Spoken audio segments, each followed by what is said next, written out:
O livro de Urântia. Documento 162. Na festa de tabernáculos. Ao partir para Jerusalém com os 10 apóstolos, Jesus planejou ir pelo caminho mais curto, passando por Samaria. E, desse modo, foram pela costa leste do lago e, pelo caminho de Citópolis, entraram nas fronteiras de Samaria. Quase ao cair da noite, Jesus enviou Filipe e Mateus a uma aldeia nos declives do Monte Gilboa, para assegurar alojamento a todo o grupo. E aconteceu que esses aldeões mantinham fortes preconceitos contra os judeus, bem mais do que em geral possuíam os samaritanos. E tais sentimentos encontravam-se exacerbados nesse momento em particular, quando tantos deles estavam a caminho da festa de tabernáculos. Essa gente sabia pouco sobre Jesus, e negaram-lhe alojamentos porque Jesus e os do seu grupo eram judeus. Quando Mateus e Filipe manifestaram a sua indignação e informaram a esses samaritanos que estavam negando hospitalidade ao santo homem de Israel, os aldeões enfurecidos expulsaram-nos da pequena cidade com bastões e pedras. Depois que Filipe e Mateus retornaram para junto dos companheiros e relataram como haviam sido expulsos da aldeia, Tiago e João foram até Jesus e disseram: Mestre, oramos para que nos dê permissão, queremos chamar o fogo dos céus para devorar esses samaritanos insolentes e impenitentes. Mas, ao ouvir essas palavras de vingança, Jesus voltou-se para os filhos de Zebedeu e os repreendeu severamente. Vós, não estáis conscientes do tipo de atitude que manifestais. A vingança nada tem em comum com o reino do céu. E, pois, em vez de discutir, vamos para a pequena aldeia à beira do val do Jordão. E assim, por causa dos preconceitos sectários, esses samaritanos negaram a si próprios a honra de mostrar hospitalidade ao Filho Criador de um universo. Jesus e o grupo dos 10 pararam para passar a noite na aldeia, perto do val do Jordão. E, no dia seguinte, bem cedo, atravessaram o rio e continuaram a caminho de Jerusalém, pela estrada do leste do Jordão, chegando a Betânia na quarta-feira à noite. Tomé e Natanael vieram na sexta-feira, havendo sido retardados nas conversas com Rodá.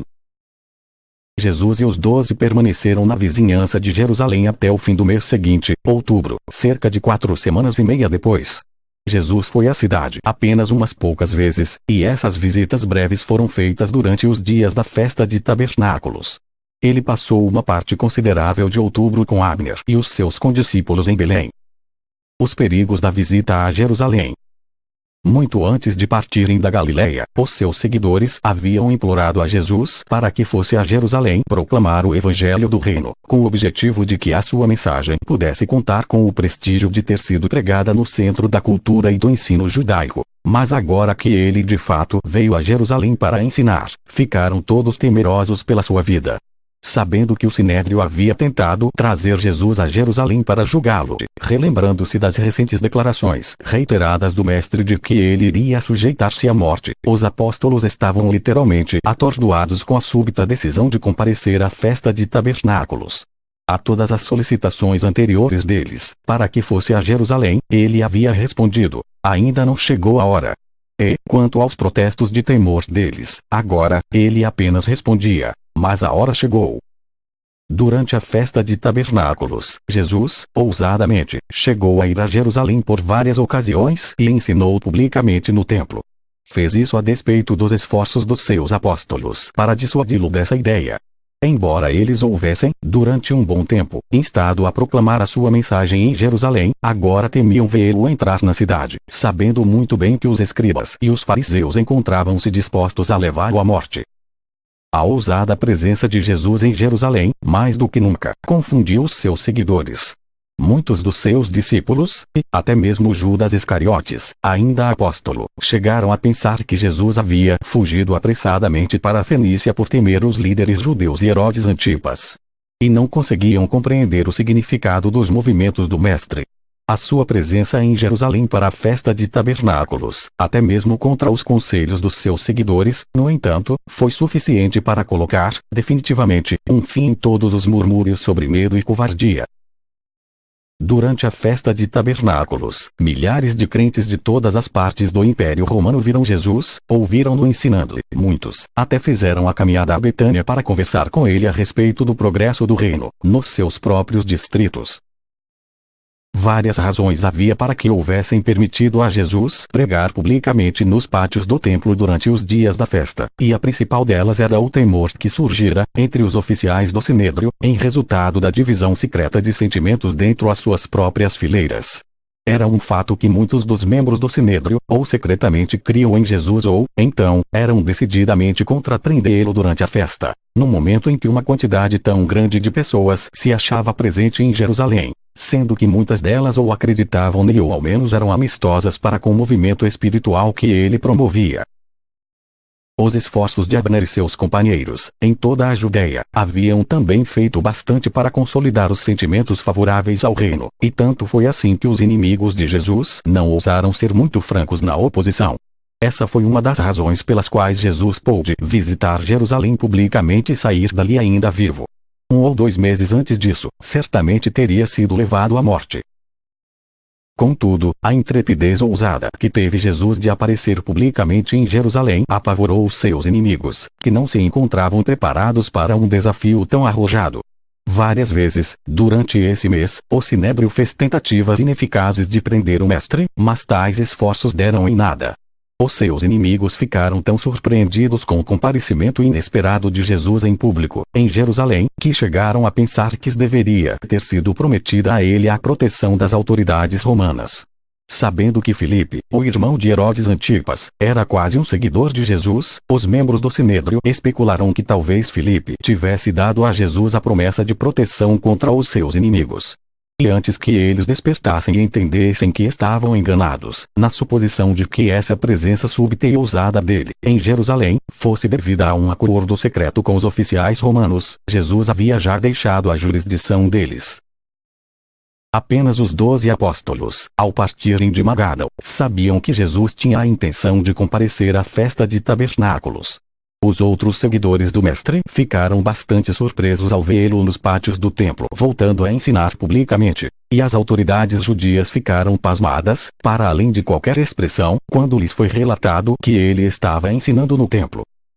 Embora os seus discípulos não esperassem que Jesus comparecesse à festa, a grande maioria dos peregrinos, vinda de longe que havia ouvido falar dele, alimentava a esperança de poder vê-lo em Jerusalém. E não se desapontaram, pois, por várias ocasiões, Jesus ensinou no portão de Salomão e em outros locais, como nos pátios dos templos. Esses ensinamentos foram, na realidade, o anúncio oficial, ou formal, da divindade de Jesus para o povo judeu e para todo o mundo. As multidões que ouviram os ensinamentos do mestre ficaram divididas nas suas opiniões. Alguns diziam que ele era um bom homem, alguns, que era um profeta, alguns, que era verdadeiramente o Messias. Outros diziam que era um intrometido pernicioso, um desencaminhador do povo com as suas doutrinas estranhas. Os seus inimigos hesitaram em denunciá-lo abertamente, por medo dos crentes favoráveis a Jesus, enquanto os seus amigos temiam reconhecê-lo abertamente, por medo dos líderes judeus, informados de que o Sinédrio estava determinado a mandá-lo para a morte.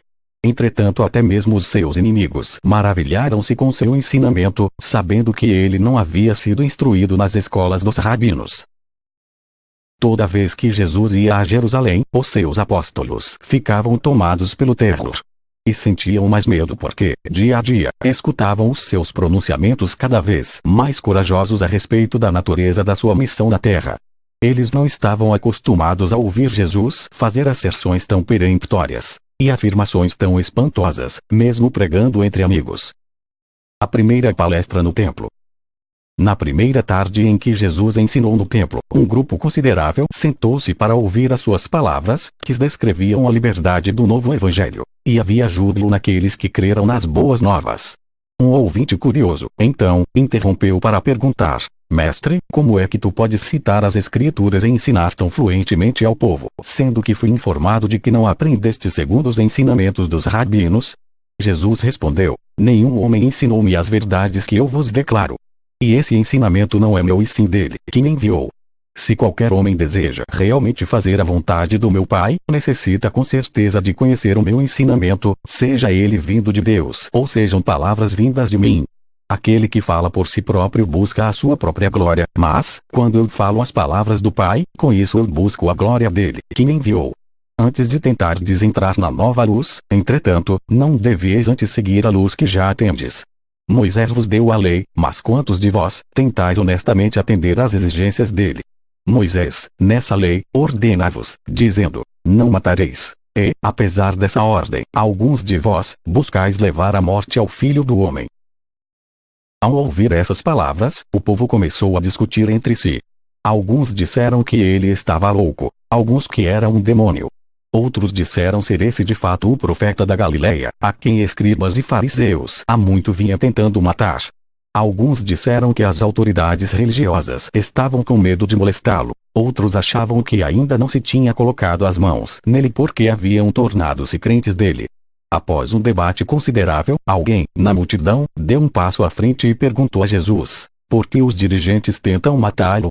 E ele respondeu: os dirigentes buscam matar-me porque eles se ressentem do meu ensinamento sobre as boas novas do reino, um evangelho que liberta os homens das tradições pesadas de uma religião formal de cerimônias que esses instrutores estão determinados a manter a qualquer custo. Eles circuncidam de acordo com a lei, no dia de sábado, mas seriam capazes de matar-me porque uma vez, no dia de sábado, eu libertei um homem da servidão da aflição. Eles me seguem no dia de sábado para espionar-me e matar-me-iam porque, em uma outra ocasião, eu escolhi curar completamente a um homem acometido de dores, no sábado. Eles buscam matar-me porque sabem muito bem que, se vós crerdes honestamente e se ousardes aceitar os meus ensinamentos, o sistema da religião tradicional deles ficará arruinado, destruído para sempre. E assim ficarão privados da autoridade sobre aquilo a que eles devotaram as suas vidas, já que eles se recusam firmemente a aceitar este evangelho novo, e mais glorioso, do reino de Deus. E agora eu faço um apelo a cada um: julgai, não de acordo com as aparências exteriores, mas julgai, sim, segundo o verdadeiro espírito desses ensinamentos. Julgai com retidão. Então um outro inquiridor disse: sim, mestre, nós buscamos o Messias, mas, quando ele vier, sabemos que ele aparecerá em mistério. Nós sabemos de onde tu és. Tens estado entre os teus irmãos desde o começo. O libertador virá em poder, para restaurar o trono do reino de Davi. Tu realmente reivindicas ser o Messias? E Jesus respondeu: vós pretendeis conhecer-me e saber de onde eu venho. Eu gostaria de que essas pretensões fossem verdadeiras, pois se de fato assim fosse, vós acharíeis vida abundante nesse conhecimento. Mas eu declaro que eu não vim a vós, por minha própria causa. Eu vim enviado pelo Pai, e aquele que me enviou é verdadeiro e é fiel. Ao recusardes ouvir-me, estais recusando receber aquele que me enviou. Se receberdes esse evangelho, chegareis a conhecer a ele que me enviou. Eu conheço o Pai, pois eu vim do Pai, para declará-lo e revelá-lo a vós. Os agentes dos escribas queriam colocar as mãos nele, mas temiam a multidão, pois eram muitos os que criam nele. O trabalho de Jesus, desde o seu batismo, havia tornado-se bem conhecido de todo o mundo judeu. Quando muitos deles contavam sobre essas coisas, diziam entre si: mesmo que esse instrutor seja da Galileia, e ainda que não satisfaça a todas as nossas expectativas de um Messias, nós nos perguntamos, quando vier o libertador, se ele fará alguma coisa mais bela do que esse Jesus de Nazaré já fez. Quando os fariseus e os seus agentes ouviram o povo falando desse modo, eles foram aconselhar-se com os seus líderes e decidiram que alguma coisa deveria ser feita, sem demora, para colocar um fim nessas apresentações públicas de Jesus, nos pátios dos templos. Os líderes dos judeus, em geral, estavam dispostos a evitar um confronto com Jesus, acreditando que as autoridades romanas houvessem prometido imunidade a ele. Não conseguiam explicar de outro modo a sua coragem de vir a Jerusalém naquele momento, mas os oficiais do Sinédrio não acreditaram totalmente nesse rumor. Eles ponderaram que os governantes romanos não fariam uma tal coisa secretamente e sem o conhecimento do corpo mais alto do governo da nação judaica. E, desse modo, Heber, o agente qualificado do Sinédrio, com 2 assistentes, foi despachado para prender Jesus. E, quando Heber aproximava-se de Jesus, o mestre disse: não temas aproximar-te de mim. Chegue mais perto para ouvir o meu ensinamento. Sei que foste enviado para prender-me, mas devias entender que nada sucederá ao Filho do Homem antes que chegue a sua hora. Não te coloques contra mim, apenas vieste em cumprimento das ordens dos teus patrões e, até mesmo tais dirigentes dos judeus, em verdade, pensam estar fazendo o serviço de Deus ao buscar secretamente a minha destruição. Não tenho rancor contra vós. O Pai vos ama e, portanto, eu quero a vossa libertação das cadeias do preconceito e das trevas. Da tradição. Eu vos ofereço a liberdade da vida e o júbilo da salvação. Proclamo o caminho novo e vivo, a libertação do mal e a ruptura das algemas do pecado.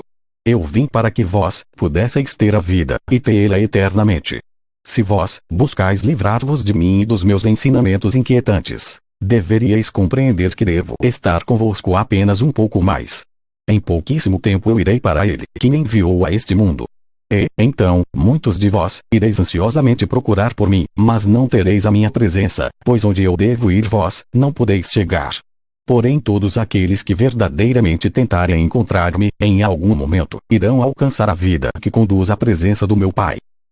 Alguns daqueles que zombavam entre si, disseram: para onde vai este homem, que não poderemos encontrá-lo? Será que irá viver entre os gregos? Será que irá destruir-se a si próprio? O que poderá estar querendo dizer, quando declara que logo partirá de perto de nós, e que não poderemos ir até onde ele vai? Heber e os seus assistentes negaram-se a prender Jesus e retornaram sem ele. Entretanto, quando o dirigente dos sacerdotes e fariseus repreendeu Heber e os seus assistentes, porque eles não haviam trazido Jesus, Heber apenas respondeu: tememos prendê-lo no meio da multidão, porque muitos são os que creem nele. Além do mais, nunca ouvimos um homem falando como ele. Há algo de fora do comum com esse instrutor. Vós, todos faríeis bem de ir até lá para escutá-lo.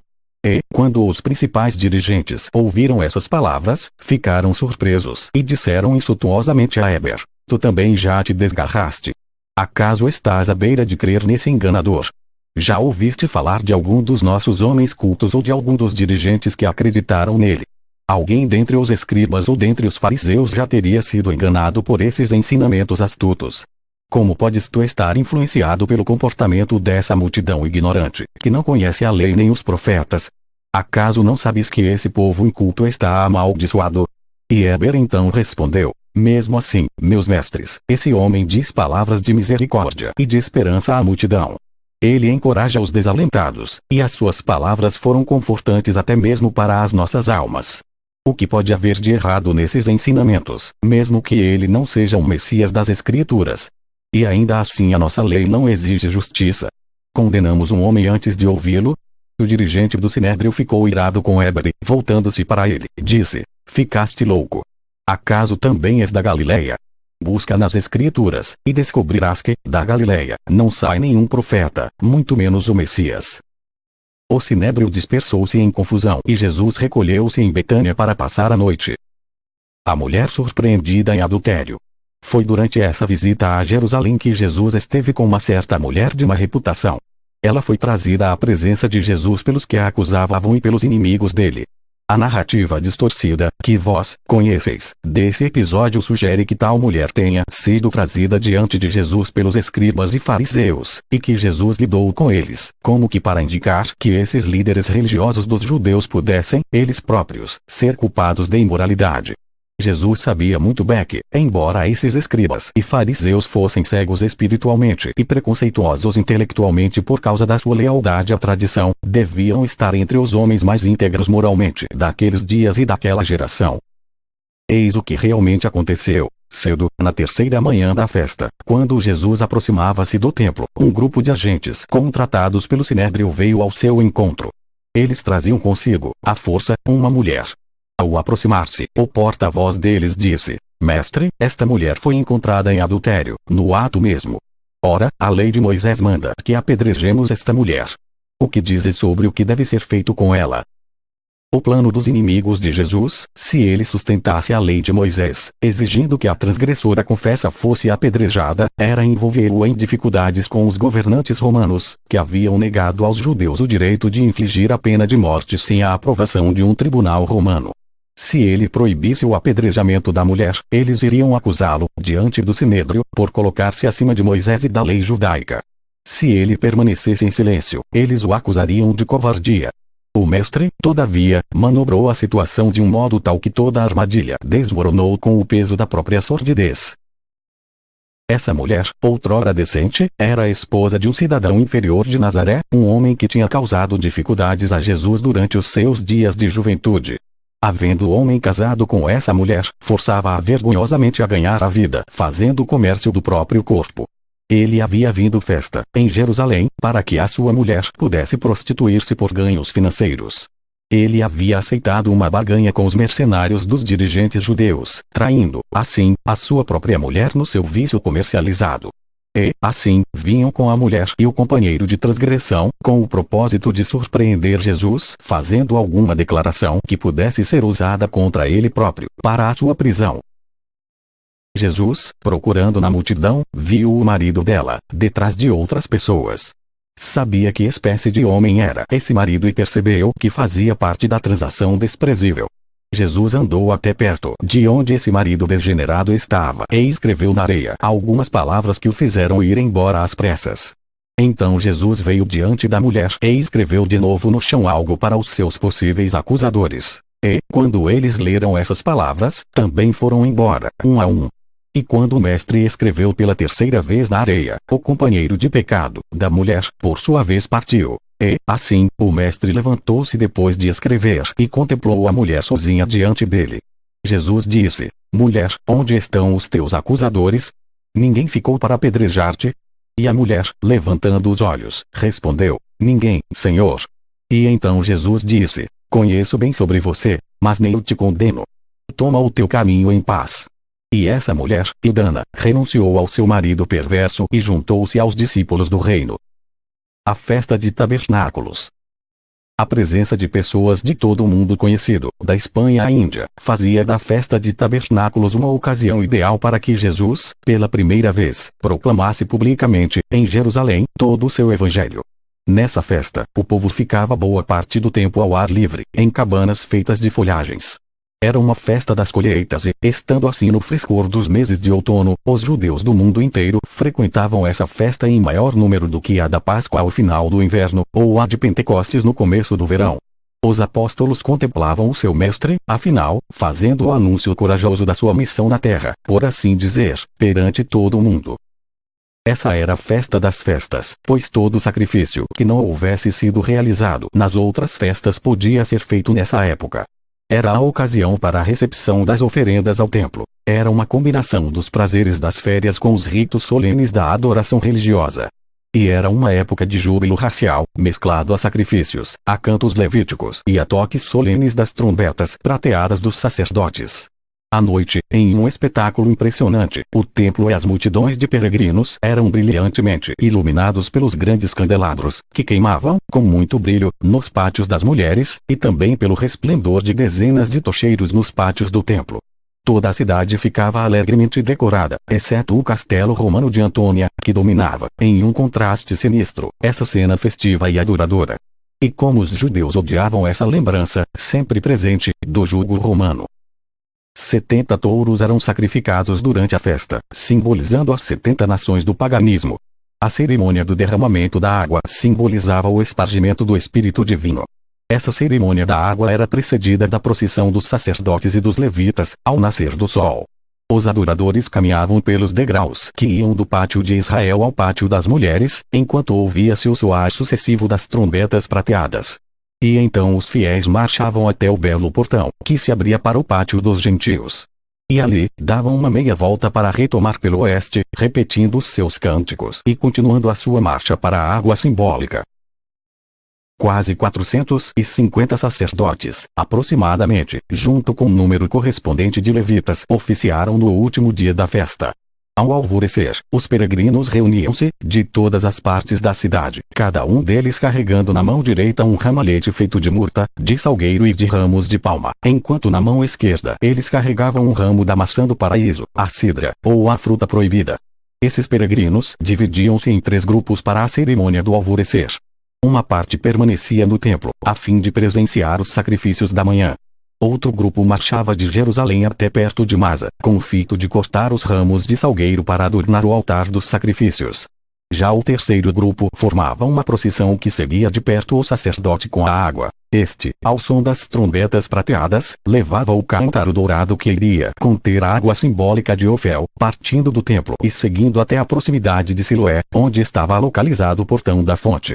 Depois de enchido o cântaro dourado na piscina da fonte de Siloé, a procissão marchava de volta para o templo, entrando pelo caminho do portão da água e indo diretamente até o pátio dos sacerdotes, onde o sacerdote que levava o cântaro de água juntava-se com outro que levava o vinho para a oferenda da bebida. Esses dois sacerdotes, então, dirigiam-se aos funis de prata que conduziam à base do altar e, ali, deixavam jorrar os conteúdos dos cântaros.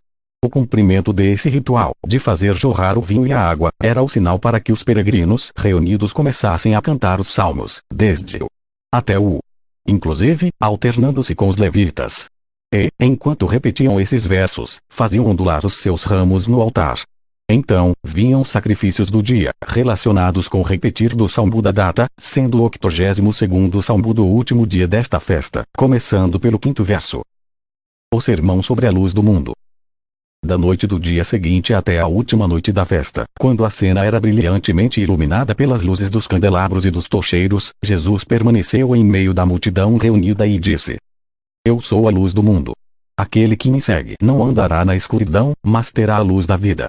Presumindo colocar-me em julgamento e assumindo serem meus juízes, vós declarais que, dando eu o testemunho de mim mesmo, o meu testemunho não poderá ser verdadeiro. Mas a criatura nunca pode julgar o Criador. E dando eu o testemunho de mim mesmo, o meu testemunho será verdadeiro para a eternidade, pois sei de onde vim, sei quem sou e para onde vou. Vós, que mataríeis o Filho do Homem, não sabeis de onde eu vim, nem quem sou nem para onde vou. Julgais apenas pelas aparências da carne, não percebeis as realidades do Espírito. Não julgo homens, nem mesmo o meu arqui-inimigo. Mas se devesse escolher julgar, o meu julgamento seria verdadeiro e justo, pois não julgaria sós, mas em associação com o meu Pai, que me enviou ao mundo e que é fonte de todo julgamento verdadeiro. Se vós podeis aceitar o testemunho de duas pessoas confiáveis, bem, então, eu testemunho essas verdades, como o meu Pai no céu também o faz.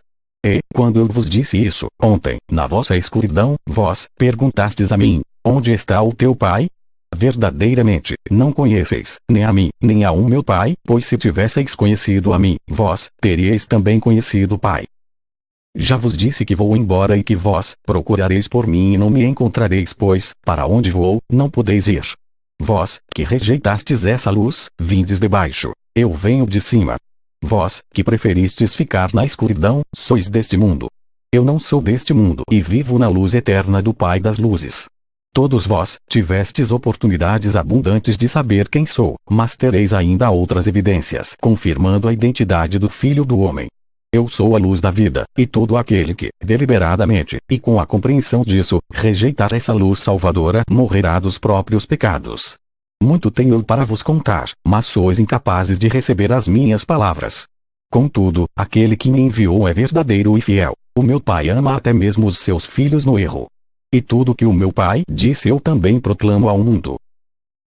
Quando o Filho do Homem elevar-se, então todos vós sabereis que eu sou ele, que eu nada fiz por mim mesmo, mas apenas como o Pai ensinou-me. Digo essas palavras a vós, e aos vossos filhos. E aquele que me enviou, ainda agora, está comigo. Ele não me deixou sozinho, pois eu faço sempre aquilo que é agradável à vista dele. E, quando Jesus ensinava assim aos peregrinos, nos pátios dos templos, muitos acreditaram. E ninguém ousou colocar as mãos nele. O discurso sobre a água da vida. No grande dia da festa, o último dia, quando a procissão vinda da piscina de Siloé passava pelos pátios dos templos, e, imediatamente depois que a água e o vinho haviam sido derramados no altar pelos sacerdotes, Jesus, entre os peregrinos, disse: Se alguém tiver sede, que venha a mim e beba. Do Pai que está no alto, eu trago para este mundo a água da vida. Aquele que acreditar em mim será preenchido com o Espírito que essa água representa, pois até mesmo as Escrituras declaram: dele fluirão rios de água da vida. Quando o Filho do Homem houver terminado a sua obra na terra, o Espírito da verdade vivo será vertido sobre toda a carne. Aqueles que recebem esse Espírito nunca conhecem a sede espiritual. Jesus não interrompeu o serviço para dizer essas palavras. Ele dirigiu a resposta aos adoradores, imediatamente depois do canto de alho, na forma de leitura dos salmos, acompanhada da ondulação dos ramos, diante do altar. E exatamente então houve uma pausa, enquanto os sacrifícios estavam sendo preparados. E foi nesse momento que os peregrinos ouviram a voz fascinante do Mestre, declarando que ele era o doador da água da vida a toda a alma com sede espiritual.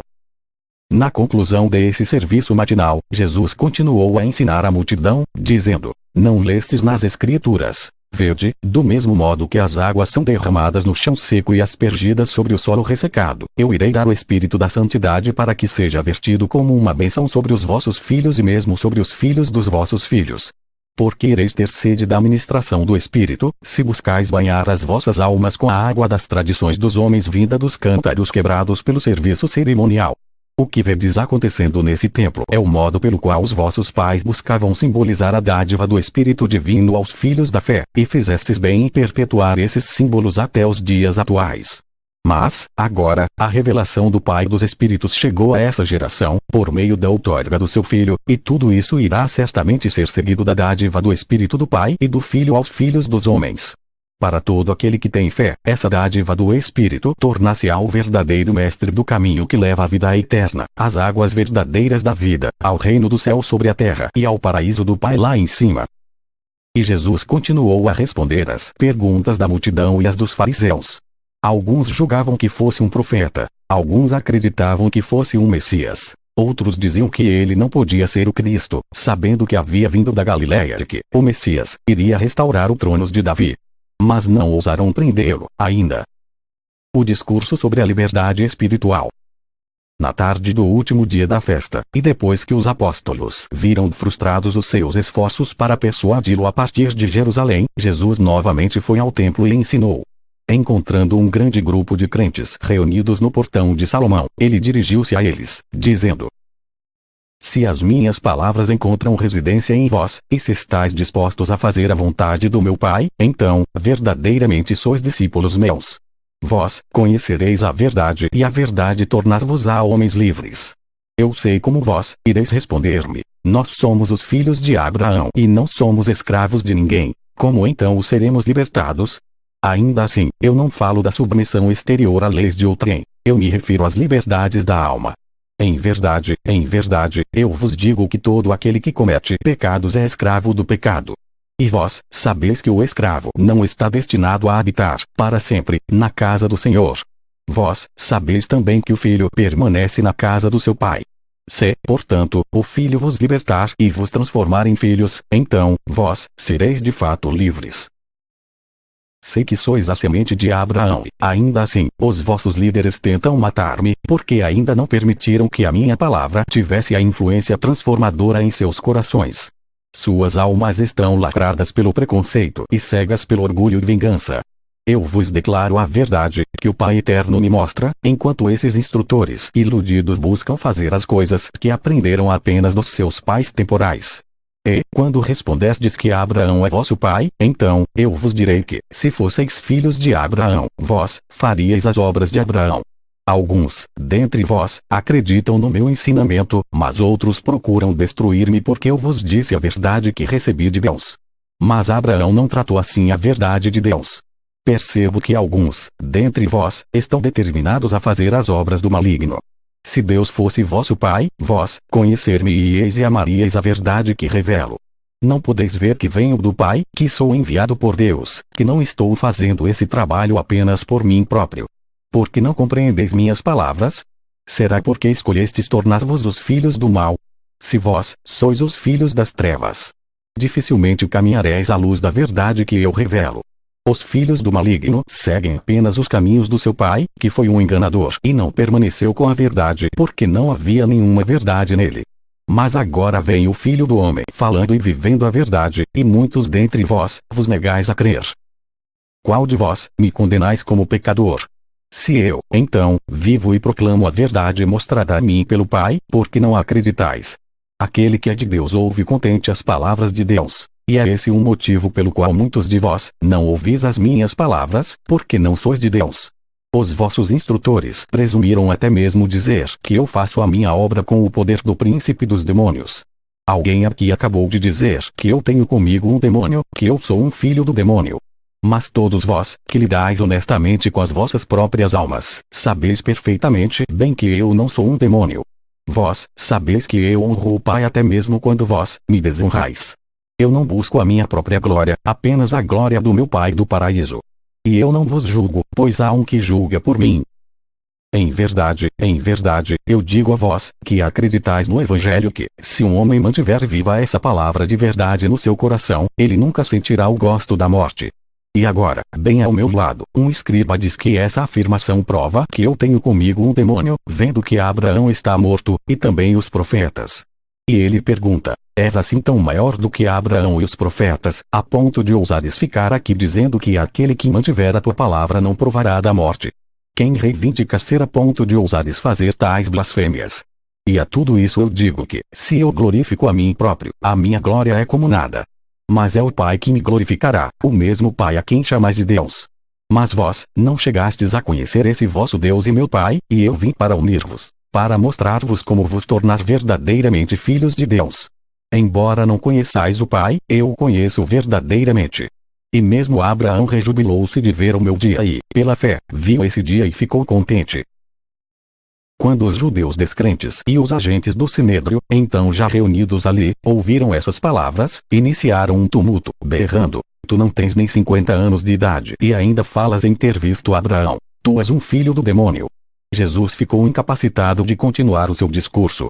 Apenas disse quando partia, em verdade, eu vos digo, antes que Abraão fosse, eu sou. Muitos dos descrentes procuraram pedras para atirar nele, e os agentes do Sinédrio tentaram prendê-lo, mas o mestre rapidamente tomou o seu caminho através dos corredores do templo e escapou, indo para o local secreto de encontro, perto de Betânia, onde Marta, Maria e Lázaro esperavam por ele. A conversa com Marta e Maria tinha sido arranjado para que Jesus se alojasse com Lázaro e as suas irmãs na casa de um amigo, enquanto os apóstolos ficariam espalhados aqui e ali, em pequenos grupos. Essas precauções foram tomadas porque, de novo, as autoridades judias estavam mais audaciosas nos seus planos de prendê-lo. Durante anos, havia sido costume desses três deixar tudo de lado e ouvir os ensinamentos de Jesus sempre que ele os visitava.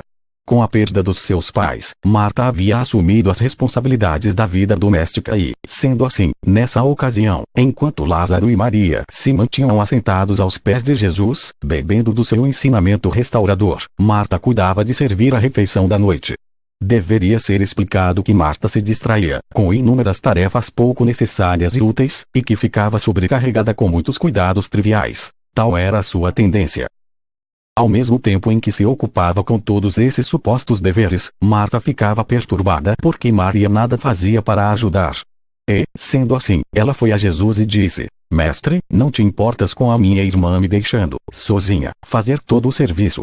Tu não pedirias a ela para vir ajudar-me? Jesus respondeu, Marta, Marta, por que tu ficas sempre ansiosa, com tantas coisas a fazer e por que te preocupas com tantos detalhes? Uma coisa apenas realmente vale a pena e, desde que Maria escolheu essa parte boa e necessária, eu não a tirarei dela. Mas quando ireis ambas aprender a viver como eu vos ensinei, ambas servindo em cooperação e ambas refrescando as almas em uníssono? Não conseguistes aprender que há um momento para tudo, que as questões menos importantes da vida deveriam receber menos atenção diante das coisas maiores do reino celeste? Em Belém com Abner. Durante a semana seguinte à da festa de tabernáculos, dezenas de crentes reuniram-se em Betânia e receberam os ensinamentos dos 12 apóstolos. O Sinédrio não fez nenhum movimento para perturbar esses encontros, já que Jesus não estava presente. Ele estava, durante esse período, trabalhando com Abner e os seus condiscípulos, em Belém. No dia seguinte ao fechamento da festa, Jesus tinha já partido para Betânia, e não mais ensinou no templo durante essa visita a Jerusalém. Nessa época, Abner mantinha o seu centro de ações em Belém, e daquele centro muitos discípulos haviam sido enviados às cidades da Judéia, sul de Samaria e até mesmo a Alexandria. Poucos dias depois da sua chegada, Jesus e Abner completaram os arranjos para a consolidação das obras dos dois grupos de apóstolos. Durante essa visita à festa de tabernáculos, Jesus havia dividido seu tempo igualmente entre Betânia e Belém.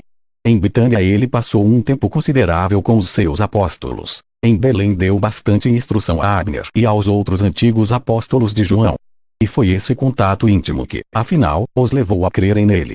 Esses antigos apóstolos de João Batista foram influenciados pela coragem que Jesus demonstrara no seu ensinamento público, em Jerusalém, bem como pela compreensão solidária que experimentaram no ensinamento particular dado a eles em Belém. Essas influências conquistaram, completa e finalmente, de todos os condiscípulos de Abner, uma aceitação de todo o coração, para o reino e para todas as coisas que um tal passo implicava. Antes de deixar Belém pela última vez, o mestre fez arranjos para que todos eles se reunissem com ele no esforço unificado que devia anteceder ao término da sua carreira terrena na carne. Ficou acertado que Abner e os seus companheiros deviam juntar-se a Jesus e aos 12 no Parque de Magada, em um futuro próximo. De acordo com o que ficara marcado, no princípio de novembro, Abner e os seus 11 companheiros lançaram a sua sorte juntando-se a Jesus e aos 12 e trabalharam com eles, em uma única organização, até o momento mesmo da crucificação. No final de outubro, Jesus e os 12 retiraram-se da vizinhança imediata de Jerusalém. No domingo, 30 de outubro, Jesus e os seus companheiros deixaram a cidade de Efraim, onde ele estivera descansando, em reclusão, por uns poucos dias, e, indo pela parte oeste da estrada do Jordão diretamente ao Parque de Magada, chegaram lá, na tarde da quarta-feira, 2 de novembro. Os apóstolos ficaram bastante aliviados de terem o mestre de volta em um solo amistoso, e não mais o pressionaram para que fosse a Jerusalém com a finalidade de proclamar o Evangelho do Reino. O livro de